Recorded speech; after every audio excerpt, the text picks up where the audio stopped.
Oke.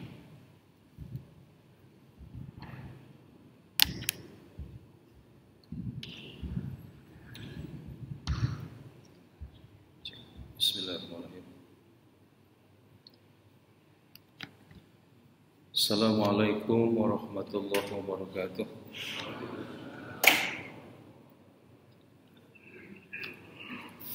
Alhamdulillah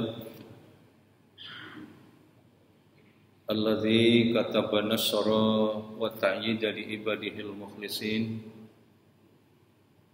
Inna lanansuru rusulana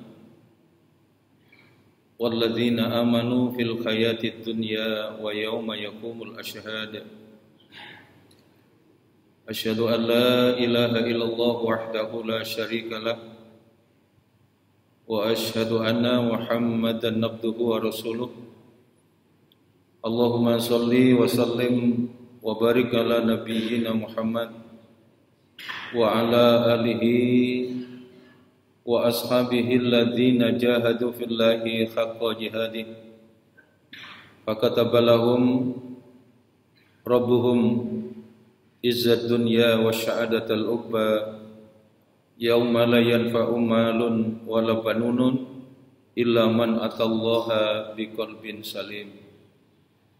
Alhamdulillah, puji syukur marilah kita panjatkan kehadirat Allah Subhanahu wa taala pada kesempatan waktu fajar yang berbahagia ini. Allah memudahkan langkah kita, bersama-sama kita bisa hadir, bisa memenuhi jamuan istimewa yang disediakan oleh Allah, bisa melaksanakan salat subuh secara berjamaah. Mudah-mudahan ibadah kita ini diterima oleh Allah Subhanahu wa taala. Dan semoga kita semua yang hadir di majelis ini, hidup kita semua diselamatkan dan dibahagiakan oleh Allah Subhanahu wa taala. Para jamaah rahimakumullah, pada kesempatan yang berbahagia ini kita akan membicarakan tentang 3 mahkota keteladanan dari Nabi Ibrahim alaihissalam. Para jamaah, di Al-Quran ketika Allah menyampaikan kisah-kisah para nabi, ketika menyampaikan kisah-kisah para rasul, setidak-tidaknya Allah pilihkan 2 kata. Pertama, untuk semua kisah para nabi dan rasul itu Allah menggunakan kata ibrah. Ada pelajaran dari setiap kisah yang disampaikan oleh Allah di Al-Quran. Kisah tentang Nabi Dawud, kisah tentang Nabi Sulaiman, kisah tentang Nabi Nuh, kisah tentang Nabi Adam. Tetapi ada yang khusus oleh Allah, tidak hanya menggunakan kata ibrah, tapi oleh Allah menggunakan kata uswah. Dan kata uswah itu hanya dipilihkan oleh Allah untuk 2 orang nabi dan rasul. Pertama, di Al-Quran surat ke-33, surat Al-Ahzab ayat 21, yaitu menggunakan kata uswatun hasanah, itu ditujukan kepada Nabi Muhammad sallallahu alaihi wasallam. Dan di situ disebutkan oleh Allah, laqad kana lakum fi rasulillahi uswatun hasanah. Kemudian yang kedua, uswatun hasanah itu ditujukan untuk Nabi Ibrahim alaihissalam.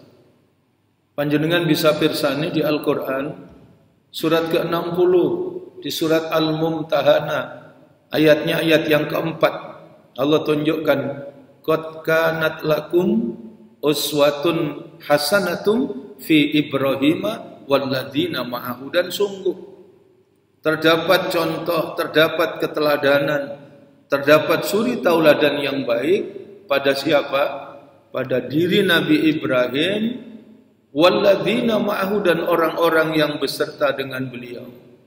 Ada contoh dan keteladanan yang diberikan oleh Allah pada Nabi Ibrahim, pada keluarga Nabi Ibrahim, wanita yang mulia Ibu Hajar, anaknya yang soleh Ismail, yang kemudian dipilih oleh Allah juga untuk dijadikan Nabi dan Rasul. Maka ada 3 hal penting yang menjadi contoh dan keteladanan yang bisa kita catat dan kita ambil dari Nabi Ibrahim alaihissalam. Pertama, Nabi Ibrahim itu bermahkotakan Abul Muwahhidin, menjadi contoh dan teladan bagi orang yang hidup dengan iman, bagi orang yang hidup dengan keyakinan kepada Allah. Nabi Ibrahim itu bapaknya orang-orang yang betul-betul yakin kepada Allah, bapaknya orang yang berakidah, bapaknya orang yang bertauhid, Abul Muwahhidin. Mahkota yang pertama adalah bahwa Nabi Ibrahim menjadi contoh dan teladan bagi orang yang hidup berbahagia dengan keyakinan kepada Allah. Kemudian yang kedua, yang ada pada diri Nabi Ibrahim, mahkota yang kedua adalah Nabi Ibrahim itu Khalilur Rahman. Nabi Ibrahim itu orang yang dalam hidupnya betul-betul taat, tunduk, patuh, berserah diri kepada Allah. Nabi Ibrahim itu orang yang dicintai oleh Allah, karena dalam hidupnya dia betul-betul menempatkan kecintaan kepada Allah di atas segala-galanya, kepatuhan kepada Allah dan berserah diri kepada Allah di atas segala-galanya. Nabi Ibrahim mahkota keduanya adalah Khalilur Rahman, orang yang betul-betul dicintai oleh Allah. Kemudian yang ketiga, mahkota yang ketiga dari Nabi Ibrahim itu adalah Nabi Ibrahim itu bermahkotakan Abul Anbiya wal Mursalin, sosok pribadi yang sukses, mengawal dan mengantarkan masa depan. Tidak hanya sukses pada dekade dirinya, tapi betul-betul menanamkan keyakinan kepada anak, keturunan, generasi di belakangnya, dan kemudian menunjukkan serta memilihkan hidup dalam kemuliaan, sehingga kemudian anak-anaknya pun tumbuh menjadi anak-anak yang solih. Anak-anaknya pun kemudian dipilih oleh Allah menjadi nabi dan rasul. Sebab yang namanya kenabian, sebab yang namanya rasul, kerasulan, itu bukanlah harta warisan yang kalau ayahnya nabi, kalau ayahnya rasul, anaknya pasti nabi dan rasul. Tapi Nabi Ibrahim sukses mendidik, mengantarkan anak-anaknya menjadi anak-anak yang teguh keyakinan kepada Allah, dan kemudian memilih hidup dalam derajat kemuliaan, sehingga kemudian anak-anaknya ini tumbuh menjadi anak-anak yang saleh. Anak-anaknya ini menjadi sukses ketika menjawab kehidupan yang tentu berbeda dengan kehidupan orang tuanya. Inilah ada 3 hal penting yang menjadi pelajaran berharga ketika Allah menunjukkan kepada kita di Al-Quran surat ke-60 surat Al-Mumtahana ayat yang keempat, qad kanat lakum uswatun hasanatum fi Ibrahima walladzina ma'ahu. Sungguh terdapat contoh keteladanan pada diri Nabi Ibrahim, walladzina ma'ahu, dan orang-orang yang beserta beliau. Panjenengan bisa pirsani di Al-Quran surat kedua, surat Al-Baqarah ayatnya ayat 124. Di situ Allah tunjukkan kepada kita bagaimana kesuksesan Nabi Ibrahim, sehingga Nabi Ibrahim ini dijadikan contoh dan teladan. Nabi Ibrahim ini mampu memberikan jawaban terbaik dari bentangan kesempatan hidup yang merupakan ujian yang diberikan oleh Allah. Surat kedua, surat Al-Baqarah ayat 124, Allah berfirman, wa idzibtala Ibrahim rabbuhu bikalimatin fa'atammahunna. Qala inni ja'iluka linnasi imama. Qala wa min dzurriyyati. Qala la yanalu ahdid dzalimin. Ingatlah ketika Nabi Ibrahim diuji oleh Allah, diuji oleh Rabb-Nya. Ada yang namanya kalimat perintah, ada yang namanya kalimat larangan. Baik perintah maupun larangan dijawab dengan jawaban yang benar. Nabi Ibrahim sukses. Apa jawabannya? Fa'atammahunna.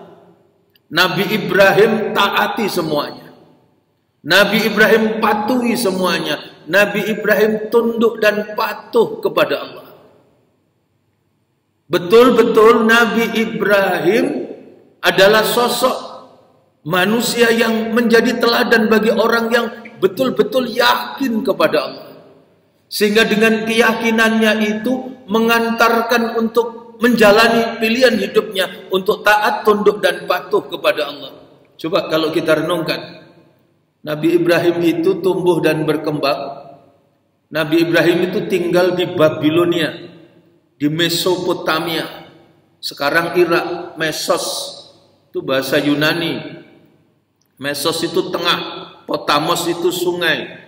Jadi Nabi Ibrahim hidup di wilayah yang diapit dua sungai, Sungai Efrat, Sungai Tigris, yang sekarang menjadi wilayah Irak. Nabi Ibrahim sekian waktu berdakwah di sana dengan berbagai rintangan yang luar biasa. Tapi kemudian Nabi Ibrahim itu sosok Nabi yang mobile, dipindah oleh Allah, diperintahlah Allah. Nabi Ibrahim itu kemudian ke Palestina. Dan potret ketika Nabi Ibrahim berdakwah di Palestina itu digambarkan oleh Allah di Al-Quran surat At-Tin. Ketika Allah menyampaikan laqad khalaqnal insana fi ahsani taqwim. Allah tunjukkan dengan watini wazzaitun wa turi sinin wa hadzal baladil amin. Pertama, Allah tunjukkan dengan buah tin. Kedua, Allah tunjukkan dengan sumpahnya buah zaitun. Yang ketiga, Allah tunjukkan sumpahnya dengan bukit Tur Sinai. Dan yang keempat, Allah tunjukkan sumpahnya dengan kota Mekah, kota yang aman. Kenapa Allah bersumpah dengan buah tin? Allah memberi pelajaran kepada kita. Perhatikan buah tin. Buah tin itu buah yang banyak tumbuh di Damaskus, buah yang banyak tumbuh di Syria. Pelajari ada apa? Dulu ajaran Islam menyembah kepada Allah, ajaran tauhid diturunkan di sana. Diutus seorang nabi yang sabar, namanya Nabi Nuh. Berapa lama Nabi Nuh berdakwah? Dalam beberapa riwayat disebutkan 950 tahun Nabi Nuh berdakwah. Dan pengikutnya konon tidak lebih dari 16 orang, termasuk istri dan anaknya. Kita bisa membaca bagaimana tingkat kesabaran seorang Nabi Allah ini, Nabi Nuh alaihissalam. Kemudian zaitun, zaitun itu Allah ajarkan. Perhatikan buah tin. Akankah kita manusia itu seperti umatnya Nabi Nuh? Diberi nikmat oleh Allah, dianugerahi segala macam kenikmatan oleh Allah, tapi lupa kepada Allah yang memberi kenikmatan. Dia hidup dalam keingkaran dan kedurhakaan. Yang kedua, zaitun, buah yang banyak tumbuh di Palestina. Di sana diutus seorang nabi yang tidak kalah sabar dengan Nabi Nuh, Nabi Ibrahim alaihissalam. Sebelum nanti, setelah di Palestina, Nabi Ibrahim diperintah pindah, berhijrah lagi dengan jarak tempuh yang tidak pendek ke selatan dan terus ke selatan, namanya Bakkah. Bakkah itu anyir darah. Tidak ada tanda-tanda kehidupan kecuali beterbangan burung-burung pemakan bangkai. Dan kemudian Nabi Ibrahim taat kepada Allah. Nabi Ibrahim lakukan perjalanan jarak tempuh yang jauh dan melelahkan itu, sampai kemudian digambarkan di Al-Quran. Begitu tiba di Bakkah, apa yang disampaikan? Nabi Ibrahim menyampaikan sesuatu yang cukup berat. ketaatan yang luar biasa. Beliau sampaikan, Hajar, kita sudah sampai di tempat yang kita tuju. Tinggallah kamu di sini bersama anak kita. Dan maaf Hajar, aku akan tinggalkan engkau bersama anak kita. Saya akan kembali. Coba kita renungkan. Tidak kesenangan itu Nabi Ibrahim untuk meninggalkan anak dan istrinya. Apalagi di tempat baru, di tempat asing. Dia tidak sangat senang ketika meninggalkan itu, tapi karena perintah Allah. Maka kemudian digambarkan di Al-Quran istrinya meyakinkan apa yang disampaikan suaminya. Ibrahim, suamiku Nabi Allah, kamu tinggalkan aku di tempat seperti ini, padang tandus, batu, pasir, panas, gersang, tidak ada pohon yang buahnya siap untuk dipetik. Aku bersama anakmu. Betul Hajar, aku mau kembali. Sampai kemudian diulang 3 kali. Dan di ketiga kalimatnya yang dikeluarkan, Ibrahim, suamiku Nabi Allah, betul kau tinggalkan aku di tempat seperti ini? Saya hanya ingin menegaskan, apa ini perintah Allah? Begitu ditanya, apa ini perintah Allah? Nabi Ibrahim, Hajar, bagaimana mungkin aku tinggalkan istri yang aku cintai, anak yang aku sayangi, yang diamanahkan oleh Allah kepada kita? Kalau tidak, ini perintah Allah. Betul Hajar, ini perintah Allah. Dan para jamaah rahimakumullah, kedua pribadi itu kemudian menampakkan ketenangan. Yang ditinggal dan yang meninggalkan sama-sama tenang. Begitu ada jawaban dari suaminya, wajah dari Ibu Hajar berubah 180 derajat. Hilang ketakutan, hilang kekhawatiran, hilang kesedihan, hilang keraguan. Dia menyadari, apa yang disadari? Dia akan ditinggal oleh suaminya. Tapi dia punya keyakinan. Dia yakin dia tidak akan pernah ditinggal oleh Allah. Dia menyadari dia jauh dari suaminya. Tapi sebagai orang yang yakin kepada Allah dan taat kepada Allah, dia punya keyakinan bahwa dia selalu bersama Allah. Dia tidak pernah ditinggal oleh Allah dan Allah tidak akan menyia-nyiakan hambanya.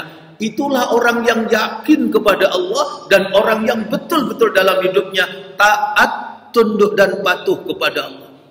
Itulah Abul Muwahhidin, itulah Khalilur Rahman.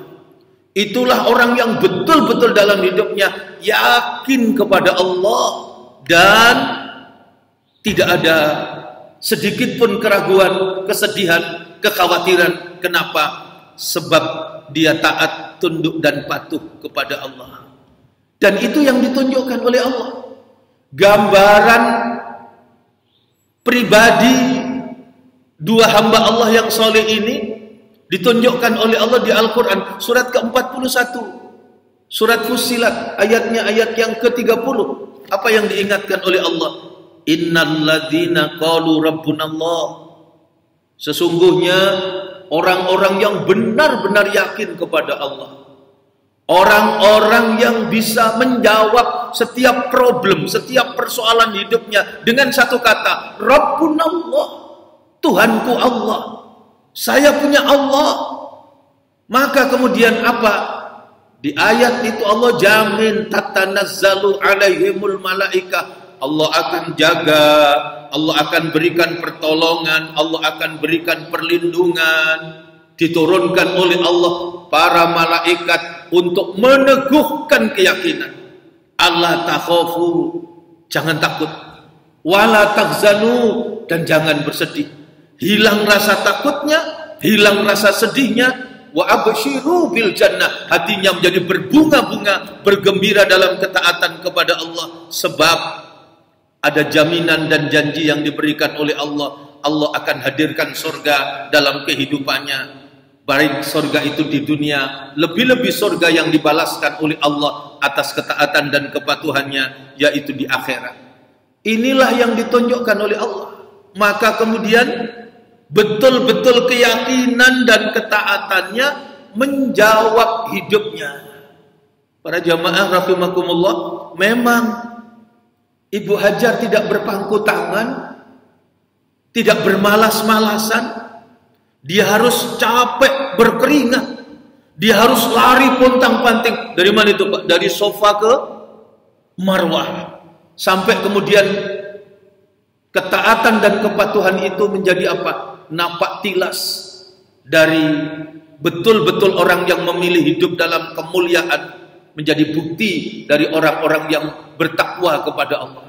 Menjadi syariat haji, menjadi syariat kurban, itu menunjukkan bahwa hidupnya adalah memilih derajat kemuliaan menjadi orang-orang yang bertakwa kepada Allah. Maka pantas, tidak berlebihan. Kemudian Allah rubah, Allah hadirkan ketenangan, Allah hadirkan kenyamanan dalam hidupnya. Kenapa? Pertama, dia hidup dalam keyakinan kepada Allah. Yang kedua, dia hidup dalam ketaatan kepada Allah. Apa yang diberikan oleh Allah? Kabilah-kabilah yang selama ini tidak pernah menoleh ke tempat itu, sekarang berbalik. Begitu ada sumur Zam-Zam diberikan oleh Allah, kabilah-kabilah itu mulai mengambil air, dan bukan karena kasihan, tapi sebagai rasa takzim dan penghormatan kepada pemilik Zam-Zam itu, Ibu Hajar. Maka mereka kemudian memberikan sebagian barang bawaannya. Bahkan ada kabilah besar yang kemudian tidak hanya singgah sementara waktu, tapi itu menjadi pilihan tempat tinggal ideal mereka. Maka kemudian Bakkah berubah menjadi Makkah Al-Mukarramah. Inilah yang ditunjukkan oleh Allah. Sehingga kalau kita buka di Al-Quran surat ke-91, surat Asy-Syam, apa yang diingatkan oleh Allah? Wa nafsi wa ma sawwaha, ayat yang ke-7. Ayat yang ke-8, fa alhamaha fujuraha wa taqwaha.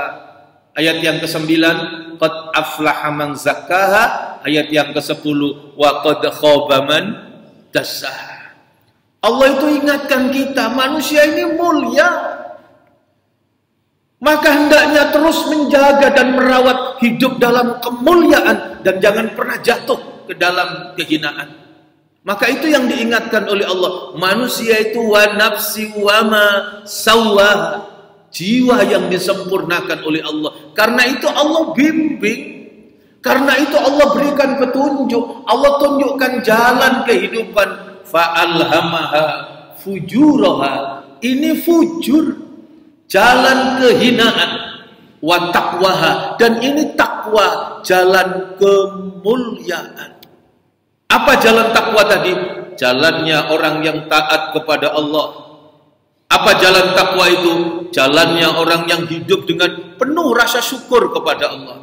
Apa jalan mulia, jalan takwa itu? Jalannya orang yang dalam hidup selalu ingat kepada Allah. Dengan taat dibukakan pintu kebahagiaan oleh Allah. Dengan bersyukur, nikmat Allah akan dilipat gandakan, dibuka pintu kebahagiaan oleh Allah.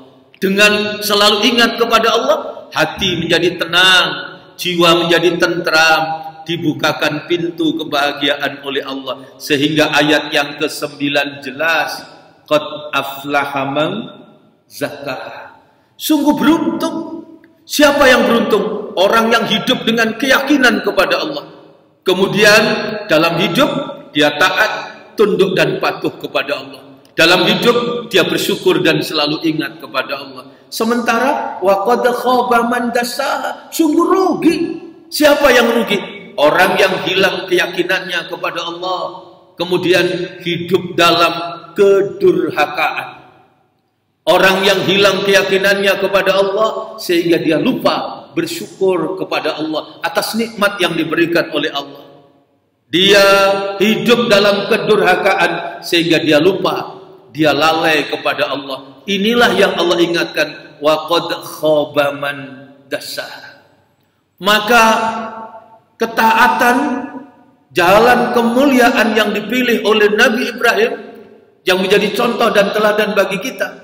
Bisa kita lihat, panjenengan bisa pirsani di Al-Quran surat ke-22, surat Al-Hajj, ayatnya ayat yang ke-34, ayatnya ayat yang ke-35. Apa yang diingatkan oleh Allah kepada kita? Ketika Allah mengajarkan syariat korban, Allah tunjukkan walikulli ummatin ja'alna mamsaka. Tiap-tiap umat kami syariatkan untuk menyembelih hewan kurban. Walikulli ummatin ja'alna mamsaka.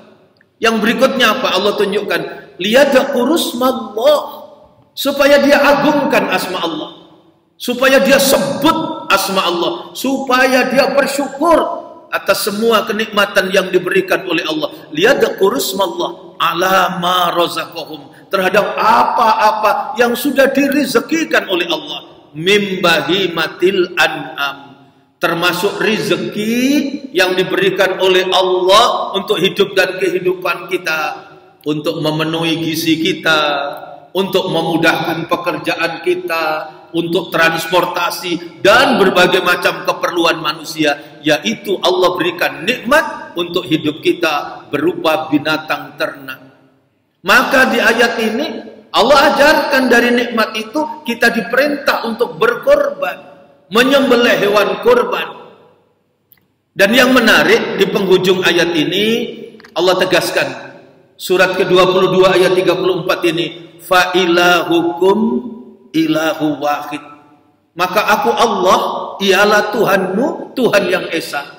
Falahu aslimu, maka taatlah kepada Allah, maka tunduk dan patuhlah kepada Allah. Falahu aslimu, maka berserah dirilah kepada Allah. Kenapa kita harus yakin taat, tunduk dan patuh kepada Allah? Ada jaminan yang diberikan oleh Allah. Apa jaminan yang diberikan oleh Allah? Wabasyiril mukhbitin, berikan kegembiraan, berikan kebahagiaan bagi orang-orang yang hidup dalam ketaatan dan kepatuhan kepada Allah. Inilah para jamaah yang dirahmati oleh Allah. Allah memberikan contoh dan keteladanan, mahkota yang sangat berharga yang bisa kita ambil dari keteladanan Nabi Ibrahim alaihissalam. Hidup taat, tunduk dan patuh kepada Allah, menjawab setiap ujian yang diberikan oleh Allah dengan kualitas ujian yang terbaik. Dengan ketaatan dan kepatuhan kepada Allah itulah kemudian Nabi Ibrahim mendapatkan bimbingan, Nabi Ibrahim mendapatkan petunjuk, menjadi orang yang dekat dan dicintai oleh Allah. Ke orang yang dicintai Allah, maka segala tindak tanduk, perilaku, tutur katanya betul-betul dalam naungan curahan rahmat dari Allah, hidup dibimbing oleh Allah. Seperti yang dikabarkan oleh Allah di hadis qudsi itu, man adali waliyan faqad adantuhu bil khair wa ma taqarraba ilayya 'abdi bi syai' ahabba ilayya mimma aftaraftu alayhi wa ma yazzalu 'abdi yataqarrabu ilayya bin nawafil hatta uhibbahu fa idza akhbatuhu kuntu sam'ahu alladhi yasma'u bi wa basarul ladzi yubsiru bi wa yadahu alladzi yabtishu biha wa rijhul ladzi yamsi biha wa in sa'alani aqaituhu wa la in ista'adani la'uitanna. Orang yang betul-betul taat, tunduk dan patuh, taqarrub, mendekatkan diri kepada Allah, maka dia menjadi pribadi istimewa, menjadi orang yang dicintai oleh Allah. Kalau dia menjadi hamba yang dicintai oleh Allah, kalau dia menjadi Khalilur Rahman, apa jaminan yang diberikan oleh Allah? Matanya dibimbing Allah, telinganya dibimbing Allah, tangan dan kakinya dibimbing oleh Allah. Dalam bahasa hadis qudsi ini, aku Allah sebagai matanya, Masya Allah. Aku Allah sebagai telinganya, aku Allah sebagai tangannya, aku Allah sebagai kakinya. Kalau dia minta tolong, pasti akan aku tolong. Kalau dia minta perlindungan, pasti akan aku lindungi. Itulah yang ditunjukkan oleh Allah kepada Nabi Ibrahim alaihissalam. Dan para jamaah, begitu pada saatnya digambarkan oleh Allah bagaimana peristiwa ujian berat yang diberikan oleh Allah kepada Nabi Ibrahim Dan Nabi Ibrahim tidak punya sedikit pun keraguan. Yang menarik, ketika syariat itu datang, digambarkan di Al-Quran, surat ke-37, surat As-Saffat, ayatnya ayat yang ke-102. Falamma balagha ma'ahu sa'ya, qala ya bunayya, inni ara fil manami anni adbahuka fanzur madza tara. Qala ya abati fa'al ma tu'mar satajiduni insyaallahu minas sabirin. Nabi Ibrahim betul-betul mendidik anaknya, menanamkan dan mengajarkan kepada putranya tentang apa? Betapa pentingnya hidup dengan keyakinan kepada Allah. Dan yang kedua, Nabi Ibrahim tunjukkan derajat kemuliaan, hidup dalam kemuliaan dan menyelamatkan anaknya dari kehinaan. Maka falamma balagha ma'ahu sa'ya, ketika tiba waktunya, anaknya sudah balik, sudah punya kewajiban secara syar'i, dan kemudian anaknya diajak bicara. Padahal maaf, Nabi Ibrahim bisa saja melaksanakan perintah Allah itu tanpa berbicara apapun dengan anaknya. Diajak, dibawa anaknya ke satu tempat yang aman untuk dia bisa melaksanakan syariat yang diperintahkan oleh Allah, kemudian disembelih anaknya, tapi tidak dilakukan oleh Nabi Ibrahim. Dikatakan oleh Nabi Ibrahim, anakku, Allah telah memerintahkan kepada ayahmu ini untuk menunaikan korban, dan korban yang diminta oleh Allah itu bukan yang lain-lain, tapi yang berkaitan dan bersentuhan dengan dirimu, karena yang Allah minta itu ayahmu mengorbankan dirimu, anakku. Maka tolong ayahmu ini ingin tahu, tolong ayahmu ini ingin dengar apa yang menjadi keputusanmu, apa yang menjadi pilihan hidupmu ketika Allah memilih engkau untuk dikorbankan. Masya Allah, Nabi Ibrahim betul-betul menanamkan dan mengajarkan kepada anaknya bahwa apa yang diperintahkan oleh Allah ini bukan hukuman kepada Nabi Ibrahim, bukan juga hukuman kepada Nabi Ismail, tapi yang diperintahkan oleh Allah itu betul-betul ujian yang harus dijawab dengan jawaban yang benar. Dan kita bisa merasakan apa yang sudah ditempuh dan dilakukan oleh Nabi Ibrahim sukses, sehingga jawaban anaknya, jawaban orang-orang yang betul-betul terisi dengan keyakinan kepada Allah. Yakin bahwa yang diperintahkan oleh Allah tidak satu pun dan sedikit pun menzalimi, tidak satu pun dan sedikit pun itu berbuat aniaya kepada hambanya, tapi betul-betul ini semata-mata ujian yang diberikan oleh Allah. Maka anaknya paham, yang diberikan oleh Allah pasti baik, yang diberikan oleh Allah pasti benar, yang diberikan oleh Allah pasti indah. Dan dibalik semua apa yang diberikan oleh Allah tentu ada hikmah besar.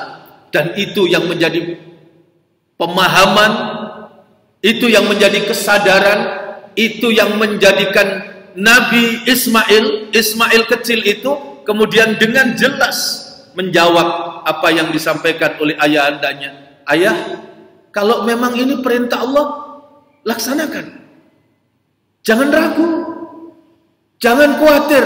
Dan kemudian dia memberikan jawaban pilihannya. Saya tidak akan menolak, saya tidak akan berontak, saya tidak akan meronta-ronta. Masya Allah, sadar betul bahwa ini bukan hukuman bagi ayahnya dan bagi dirinya. Saya tidak akan berontak, saya tidak akan menolak. Dan sungguh ayah nanti akan mendapati saya dalam keadaan berserah diri. Dan pada saat ayah menyembelih itu, saya sungguh dalam kondisi keyakinan iman yang sempurna. Apa iman yang sempurna? Saya sudah di puncak keimanan, yaitu saya jalani ini dengan kesabaran. Sebab iman itu kan ada 5 level. Pertama, iman itu yakin. Yang kedua, apa yang diyakini itu dibuktikan dalam bentuk amal perbuatan. Amal soleh adalah iman level yang kedua. Yang ketiga apa? Ilmu. Sebab kita sadar semua yang kita lakukan akan tertolak kecuali dilandasi dengan ilmu. Dan yang keempat adalah berbuat baik bersama-sama, melangkahkan kaki, menentukan keberpihakan di mana kaki kita ini melangkah, bukan hanya untuk baik sendiri. Itu iman level yang keempat, yaitu dakwah, berjuang, berjihad. Sedangkan yang kelima adalah sabar. Sabar itu adalah puncak dari kualitas keimanan, yaitu tabah di dalam keyakinan. Dan itu yang ditunjukkan oleh Ismail, itu juga yang ditunjukkan oleh Nabi Ibrahim. Maka sang anak dengan lantang, dengan tanpa ragu, dia menjawab di As-Saffat ayat 102 itu digambarkan oleh Allah. Qala ya abatif al-ma tu'mar satajiduni insyaallahu minas sabirin. Laksanakan ayat, insya Allah ayah mendapati saya dalam kondisi menjadi hamba-hamba Allah yang sabar. Inilah yang ditunjukkan oleh Allah kepada kita. Betapa sesungguhnya syariat korban, ibadah haji merupakan bukti dari orang-orang yang memilih hidup dalam kemuliaan, orang-orang yang bertakwa kepada Allah.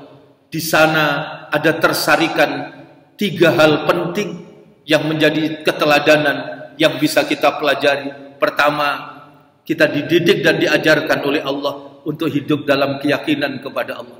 Nabi Ibrahim menjadi hamba yang betul-betul menjadi contoh dan teladan orang yang dalam hidupnya yakin kepada Allah.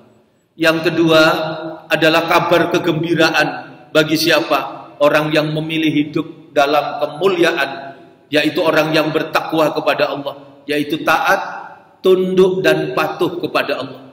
Ketaatan dan kepatuhan kepada Allah, maka takwa ini menjadi jawaban dari kesuksesan kehidupan kita. Di semua ayat-ayat Al-Quran, Allah tunjukkan orang yang bertakwa dibahagiakan oleh Allah. Orang yang bertakwa diberikan limpahan rizki oleh Allah, yang rizki itu dunia akhirat. Orang yang bertakwa dikabarkan kepadanya hidup yang penuh dengan kegembiraan dan kebahagiaan. Maka tadi Quran surat ke-22 surat Al-Hajj, ketika Allah menyatakan fa ilahukum ilahu wahid falahu aslimu, pasti ayat ini ditutup wabasyiril mukhbitin, berikan kegembiraan bagi orang-orang yang taat, bagi orang-orang yang bertakwa kepada Allah. Quran surat ke-20 surat Toha ayat 132, ketika Allah mengajarkan, mensyariatkan kepada kita untuk rukuk dan sujud kepada Allah, hidup dalam ketaatan beribadah kepada Allah, apa jaminannya? Orang yang bertakwa kepada Allah diberikan kebahagiaan oleh Allah. Wa'mur ahlaka bis-shalah fastabir 'alaiha la nas'aluka rizqa nahnu narzuquk wal akibatul littaqwa. Akibat baik itu pasti akan diberikan oleh Allah bagi siapa? Bagi orang-orang yang bertakwa. Surat Al-Quran surat ke-65 surat At-Tolak ayat yang kedua, ayat yang ketiga, apa yang ditunjukkan oleh Allah? Orang yang bertakwa dibahagiakan oleh Allah, diberikan limpahan rizki oleh Allah, yang rizki itu merupakan kesempurnaan, kenikmatan, kebahagiaan kehidupan, tidak hanya di dunia tapi di dunia sampai dengan kehidupan di akhirat. Wa may yattaqillaha yaj'al lahu makhraja wa yarzuquhu min haitsu la yahtasib. Barang siapa yang bertakwa kepada Allah, yaj'al lahu makhraja, aku akan selesaikan setiap persoalan hidup dan kehidupan. Wa yarzuquhu, dan Allah jamin, Allah berikan limpahan rezeki min haitsu la yahtasib, dari jalan yang tidak disangka-sangka, dari jalan yang tidak diduga-duga. Semoga umur kita ini barokah. Mudah-mudahan harta kita barokah, keluarga kita menjadi keluarga yang diberkahi oleh Allah Subhanahu wa taala. Semoga Allah mengampuni semua dosa dan kesalahan kita. Allah memberikan bimbingan dan petunjuknya kepada kita. Allah memberikan curahan rahmatnya kepada kita, sehingga kita semua dibimbing oleh Allah Subhanahu wa taala hidup dalam kemuliaan, hidup dengan penuh ketaatan kepada Allah, hidup dengan penuh rasa syukur kepada Allah, hidup senantiasa ingat kepada Allah, sehingga kita dikelompokkan menjadi orang-orang yang sukses, orang-orang yang beruntung, yang meraih dan menikmati kebahagiaan tidak hanya di dunia, tapi di dunia sampai dengan kehidupan di akhirat. Mudah-mudahan Allah tuntun kita semua, anak-anak kita semua dibimbing oleh Allah dengan rahmat Allah itu menjadi hamba-hamba Allah yang salih, yang santun, yang berjiwa rahmah, yang mampu berbuat adil, yang teguh pendirian, dan yang terpenting istiqomah di jalan kebenaran yang dipilihkan oleh Allah. Utamanya kepada anak keturunan kita, mudah-mudahan dibimbing oleh Allah menjadi anak-anak yang salih. Cita-cita kemuliaannya mudah-mudahan diijabah oleh Allah Subhanahu wa taala dan dibahagiakanlah hidupnya, bahagia dalam kehidupan di dunia sampai dengan kehidupan di akhirat. Pada akhirnya kita munajat kepada Allah, mohon ampun atas segala dosa dan kesalahan kita. Kita membaca doa Sayyidul Istighfar sebagaimana yang dituntunkan oleh Rasulullah untuk menyambut pagi dan petangnya, dan kita mohon kepada Allah diberikan limpahan kenikmatan dan kebahagiaan kehidupan di dunia sampai dengan kehidupan di akhirat. A'udzubillahi minasyaitonirrajim. Bismillahirrahmanirrahim. Allahumma anta rabbi la ilaha illa anta khalaqtani wa ana abduka wa ana ala ahdika wa wa'dika mastata'tu a'udzubika min syarri ma sana'tu abu'u laka bi ni'matika alayya wa abu'u bi dzambi faghfirli fa innahu la yaghfirudz dzunuba illa anta. Rabbana dzalamna anfusana wa illam taghfir lana wa tarhamna lanakunanna minal khasirin. Rabbi auzi'ni an ashkura ni'mataka allati an'amta alayya wa ala walidayya wa an a'mala sholihan tardahu wa adkhilni bi rahmatika fi ibadikas sholihin. Ya Hayyu ya Qayyum bi rahmatika astaghis aslih lisani kullahu wa la takilni ila nafsi tarfata aini. Rabbana atina fid dunya hasanah wa fil akhirati hasanah wa qina adzabannar walhamdulillahi rabbil alamin. Demikian para jamaah, terima kasih atas segala perhatian. Kurang lebihnya mohon maaf. Doa kafaratul majelis. Subhanakallahumma wa bihamdika asyhadu an la ilaha illa anta astaghfiruka wa atubu ilaik. Assalamualaikum warahmatullahi wabarakatuh.